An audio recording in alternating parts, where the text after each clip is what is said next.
Hello and a very warm welcome to you. My name is Ozair, and in today's YouTube live stream, I'll be going through Google Ads conversion attribution. Now, conversion attribution is extremely important, and a lot of people struggle to work out which is the best one to set over here in your conversion tracking. For some reason, my webcam doesn't seem to be behaving. So those of you who are online, can you put in a little yes to make sure that you can hear me okay, even though you can't see me today? For some reason, my webcam doesn't seem to work properly.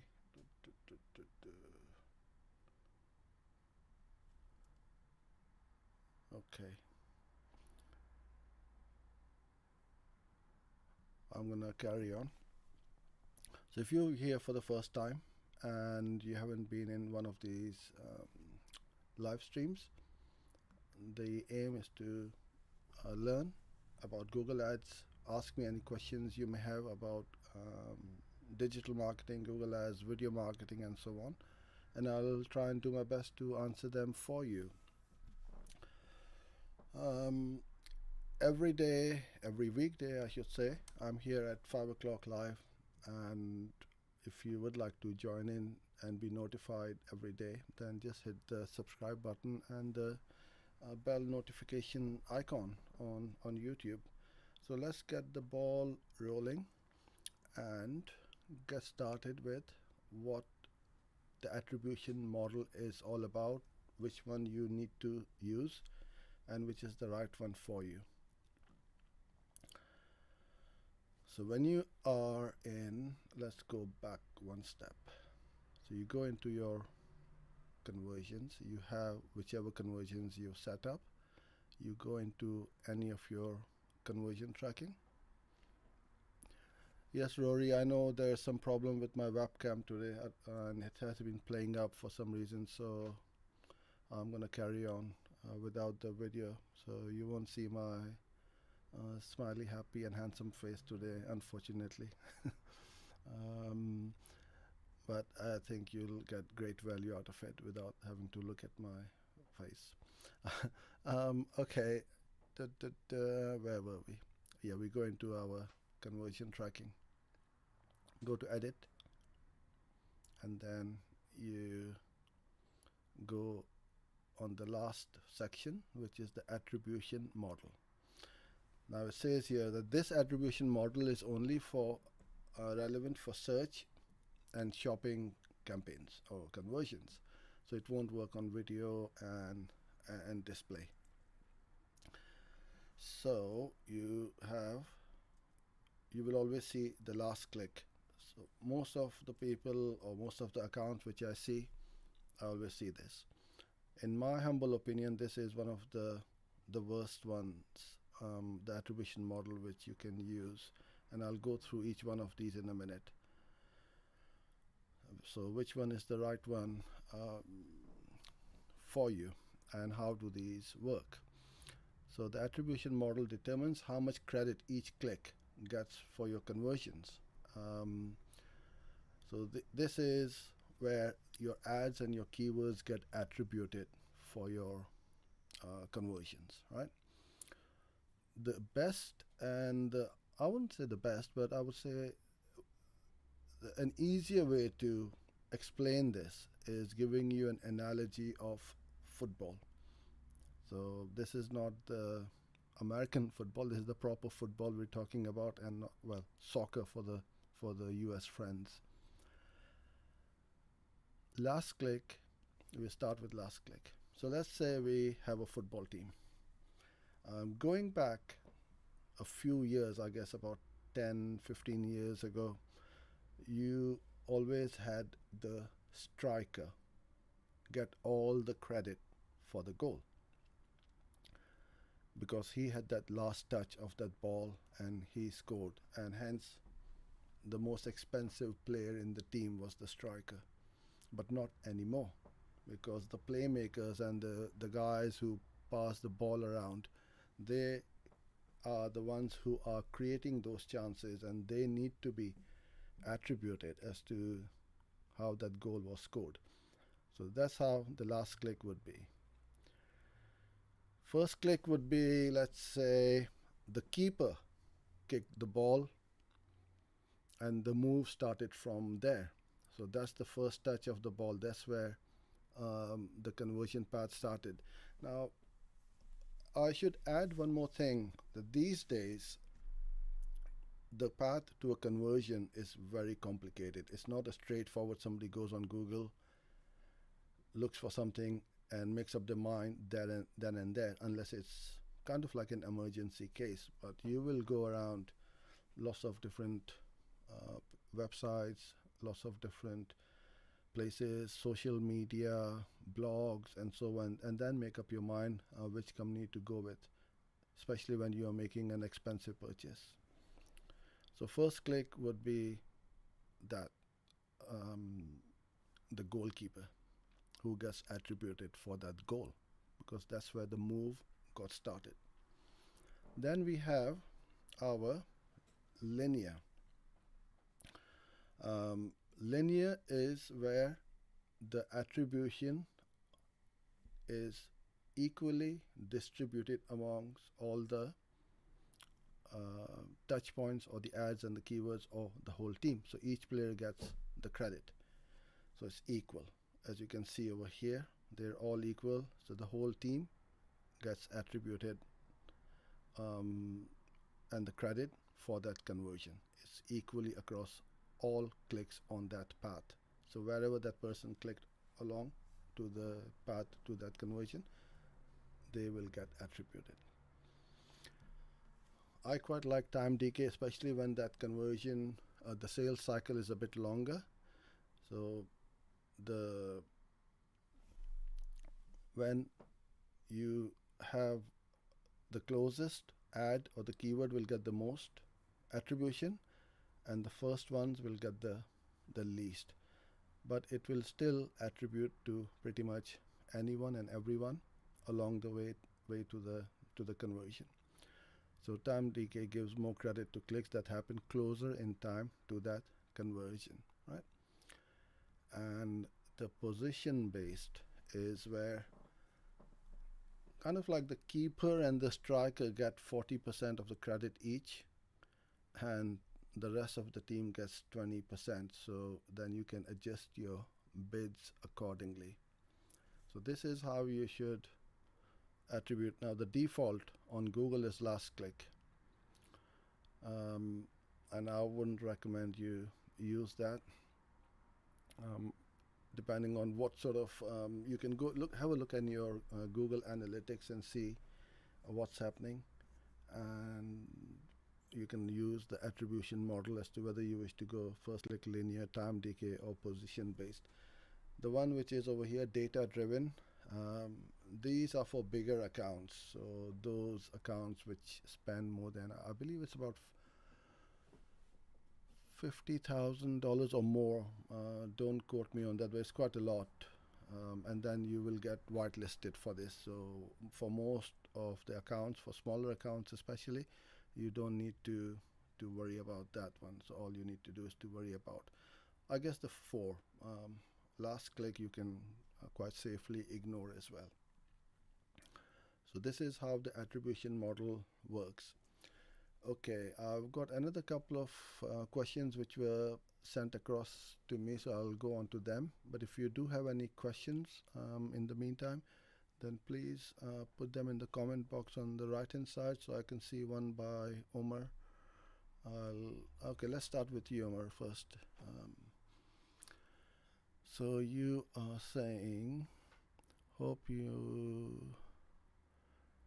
I need your advice about a new campaign for my new clients. He's a cybersecurity consultant and also doing cybersecurity training.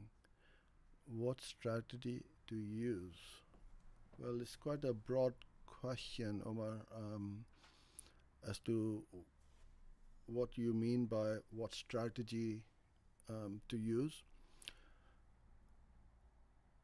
what you need to do is to first look at the keywords, what people are searching for, sort them out in the relevant ad groups, and in my previous live streams and videos, you will be able to follow those, follow that way in how I organize my keywords in relevant ad groups and keep it super targeted, because cyber security consultant will be an expensive keyword. They won't be cheap clicks. So you need to make sure you have got a um, good set of negative keywords to start with as well.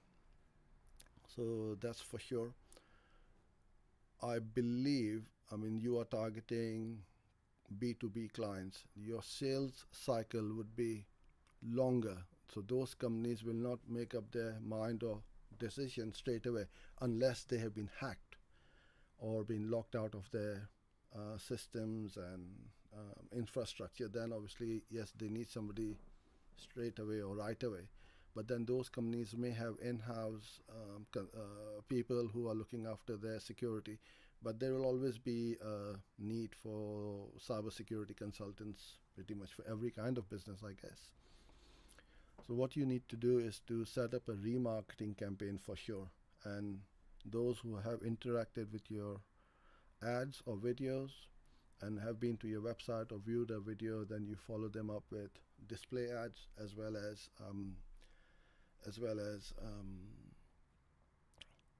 video ads. So that's my advice to you as to how you get started. Okay, a couple of other questions which I was sent yesterday was I wanted to ask you a question on Google Smart Ads. I started a Smart Ads automated campaign direct from my Shopify site, and for the few weeks I got good sales, and then on the fourth week sales stopped completely. The campaign I started with £5 a day. I don't know what to do next. Increase my daily budget or change my product landing pages for better conversion. At the moment I'm only using Smart Ads, no Google Ads. What would you do in this situation? So I'm a bit puzzled about your comment about that I'm using Smart Ads and no Google Ads. Well, Smart Ads are in Google Ads. I think what you're trying to say is that you're just using Smart Shopping, and that's where the problem may well be. Have a look at your budget. You need to give sufficient budget to Google. £5 doesn't seem like a lot. Increase your budget, and obviously you started to get conversions. Are you still getting impressions and clicks and not conversions? If that's so, then you need to try and set up a manual campaign as well, so that you can see which search queries are triggering your shopping ads.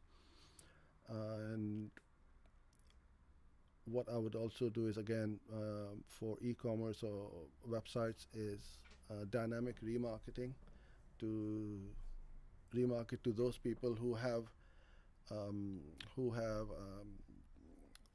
abandoned your shopping cart. So I would go after them as well. Next question: how do I make my digital marketing agency stand out more? Okay.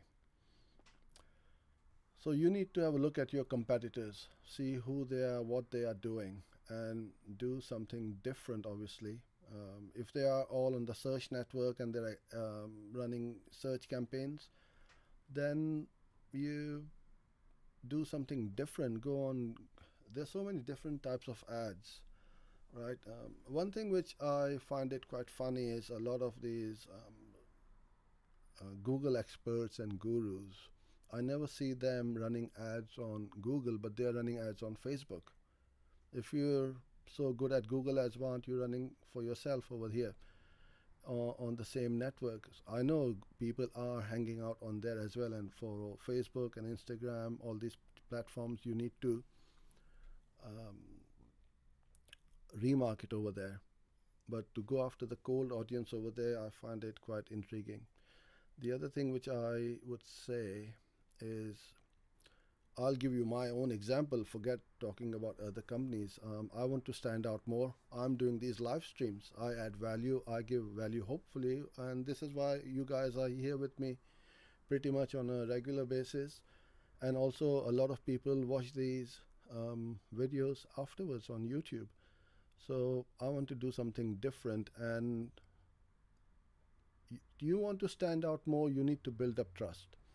And the best way to build up trust is with video for sure.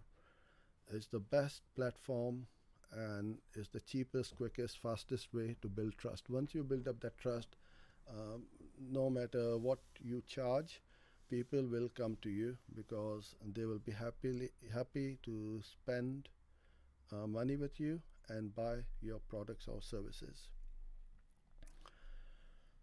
Next question is, what is the number one mistake people make when trying to run Google Ads for themselves? Mhm. Okay, how long have you got? There's lots of things, but the things which I would say, the top five, I should say, okay, let's say, you need to put up your negative keyword list, right? That's for sure. Then you need to have sufficient budget, and this is what a lot of people don't do. And as per the previous comment at the top, £5 a day uh, doesn't seem a lot of money, but I appreciate not everybody has got big budgets. But if you are running smart campaigns, you got to give Google the budget, the room to be able to go out there, bid aggressively in the auction, so you get that click because Google knows that this click is likely to result in a conversion, and this is why these smart campaigns will demand a lot of budget. So you need to have plenty of budget and be prepared to not blow it away, but be prepared to test it out and see what's working and what's not working. So budget is for sure.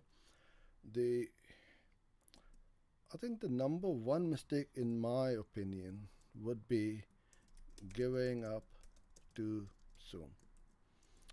I see a lot of people give up within a matter of days, within 30 days, thinking that this is waste of money, time, it doesn't work. Because it could be a number of reasons why it hasn't worked. It could be your offer. It could be that your website or your landing page sucks. It could be that the quality of your website, the page load speed is too slow. So don't just blame Google or Facebook or any other medium.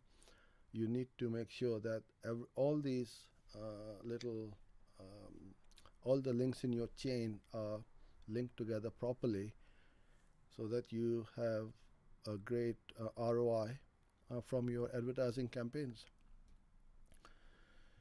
Okay, I'm gonna go on to the chat now. So if you have any other questions, start pinging them in there. So Max Samad, we spend £1,000 a week in Google Ads.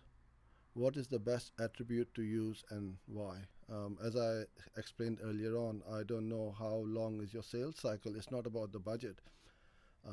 If you are running a campaign for, let's say, emergency plumber or a locksmith, people want somebody then and there because they've been either locked out of their office or home, or they may have a leaking tap or a ceiling where they need emergency help. So they're not going to ring around and asking for quotations. They just want somebody to come there straight away, and how quickly can they come? And if you can, go to them in 20 minutes or so, then you're more likely to get the job. And if you say, well, I haven't got anybody or I can't come to you for the next 5 hours, they're going to go onto Google again and start searching until they find. So in that respect, I would say go on the first click, because that's the most important click you're going to get for that conversion. And those kind of verticals or niches, you don't get repeat customers unless it's a state agent where they may have multiple homes or houses and they need somebody on standby to change the locks or repair the plumbing, etc. So you need to look into Google Analytics and see how long your sales cycle is, or how long is your conversion cycle is, and then accordingly you set up your attribution. Okay, Adam. Once a smart ad campaign is approved and active, does it take a few days to show data? Yeah, whether it's irrespective of smart campaign or not, um, data in Google Ads does not flow in real time. So you will always find that after a few days there will be a delay and the data will get populated. But one thing I would like to add about smart ad campaigns, since quite a few people have mentioned this, is you will find that once you start a smart campaign, it will go to in the learning phase. You will see it as the status as eligible, but in brackets you will see learning. What that means is that it doesn't know what you are trying to look for. It hasn't got any conversion data, so it needs to learn. But the way to get started is, if you're starting from afresh and you don't have any data in your account, then go on manual, get up to 15-20 conversions as quickly as possible, and then switch it to TCPA, TROAS, and smart campaigns like that. And then you will find that it will switch over straight away and start running without any delays, because sometimes it may take a few days for Google to learn what kind of conversions you are looking for. Okay, Omar, can you please give us the link to download the Excel sheet for keyword planning? Yes, I'll just put it over here. I think it is this one, and after the live stream I'll put that underneath as well, in the comment box. So that's it. I've covered all the comments and questions, I believe. Cool. So thank you very much for being with me today, and I'll be here hopefully with the video tomorrow as well. And I'll see you guys at 5 o'clock tomorrow UK time. Thanks a lot and stay safe, and I'll see you tomorrow. Bye for now.